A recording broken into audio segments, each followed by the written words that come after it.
তাল, লয়, ছন্দ আর কণ্ঠের খেলায় অনন্য এক নাম নাজমুন মুনিরা ন্যান্সি।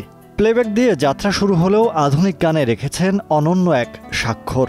কণ্ঠের মাদকতায় পেয়েছেন এদেশের কোটি শ্রোতা দর্শকের ভালোবাসা।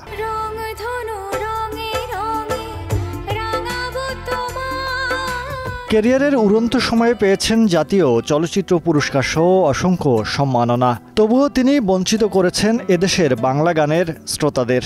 তবে সেই উত্তর নেই এই শিল্পীর, আছে চোখে মুখে এক বিষাদের গল্প। আমি তো বলতে পারবো না যে আমার কণ্ঠ থেকে আপনাকে বঞ্চিত করে রেখেছে, এটা আপনাকেই বলতে হবে যে আমরা ন্যান্সির গান শুনতে চাই। এখন এটা যদি আপনারা ভাবেন যে হ্যাঁ আমরা এই কণ্ঠের গান শুনতে চাই, তখন না আমি পারবো গাইতে। রাষ্ট্রের চোখে আঙ্গুল দিয়ে ভুল ধরিয়ে দেওয়ার চেষ্টায় ক্যারিয়ারটাই হারিয়েছেন বলে মন্তব্য করেন ভালোবাসি তোমায় খ্যাত এই গায়িকা। যৌথ প্রযোজনা যেসব ছবি হচ্ছে সেটার জন্য কিছু গান কমে গেছে, কিন্তু আমার বেলায় তো আর ওই যৌথ প্রযোজনার জন্য কমেনি। আমার বেলায় আমার বক্তব্যের কারণে দমিয়ে কি মানে নিষিদ্ধ। আমার কাছে মনে হচ্ছে যে স্বপ্রণোদিত হয়ে বেশিরভাগ যে আচ্ছা ঠিক আছে আমরা দলটাকে খুশি রাখি বা সরকারকে খুশি রাখি, একটু জানান দিলাম যে আমরা ন্যান্সিকে বয়কট করেছি বা ওর সাথে গান করছি না।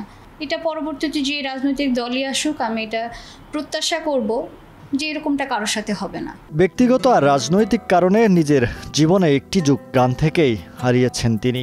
ফিরে আসার আক্ষেপটা থাকলেও শঙ্কায় আছেন ঢাকাই সিনেমার প্লেব্যাকে এক সময়ের ব্যস্ততম এই গায়িকা। এখন এত বছর পরে এখন পরিচালকরা নতুন করে আবার কবে সিনেমার বাজার আবার ঠিক হবে, কারণ আমি তো যতটুকু শুনেছি, আপনি আমার সাথে ভালো জানবেন, অনেক প্রযোজককেই এখন পাওয়া যাচ্ছে না। তাহলে নতুন করে প্রযোজক আসতে হবে যারা অর্থলগ্নি করবেন। তখন সিনেমার বাজার কতদিন পর চাঙা হবে, তারপর যারা আছেন কাজ করছেন তারা আমাকে বিবেচনায় নিবেন কিনা সেটা তো আমি এখন বলতে পারছি না। হয়তো দীর্ঘ সময়ের আক্ষেপটা ঘুচিয়ে আবারও কণ্ঠের জাদুতে বুঁদ করবেন শ্রোতাদের, চলচ্চিত্রের গানে কিংবা স্টেজে মাতাবেন দর্শকদের।